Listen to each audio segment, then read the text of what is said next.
Pictorial bago ang kasalan na uwi sa wet looks. Samantala kakaibang trend naman sa kasal ang pinauso ng isang wedding photographer. At sa California, wedding proposal tinangay ng malaking alon. Ang buong detalye na yan ihatid sa atin ni Jan Luis Amoroso.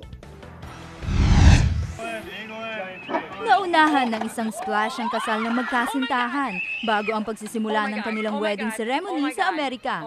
Paano ba naman bago nila sinimulan ng kanilang kasal ay nagpicturan muna ang mga ito kasama ang kanilang mga abay. Pumuesta sa isang tulay ang 22 mga abay kasama ang ikakasal. Pero maya-maya lamang ay bigla itong bumigay. Agad namang nakapagpatuyo ang ilan sa mga abay.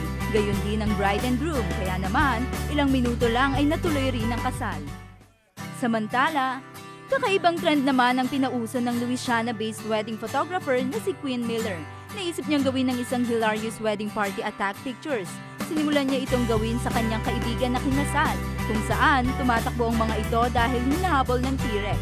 Agad itong naging viral sa internet matapos niya itong i-post. Dahil dito, marami ang na-inspire sa kanyang kakaibang ginawa at ang iba nga ay gumawa rin ng ganito. Iba't ibang karakter na ang naglitawan. May iba ay nahabol ng zombies, transformer at snow speeder, higanteng Stay Puft Marshmallow Man at iba pa. At sa California, tinangay na malaking alon ang ginawang proposal ng isang lalaki sa kanyang kasintahan.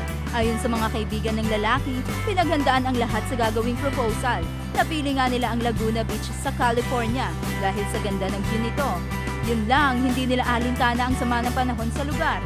Sinimulang kantahin ng lalaki sa harap ng kanyang kasintahan ang ginawa nitong kanta. At nang lumuhod na at nagsabi ng "Will you marry me?" ay biglang dumating ang malaking alon at tinangay ang mga ito. Hindi man agad na isuot ang singsing ay agad naman itong tinanggap ng babae.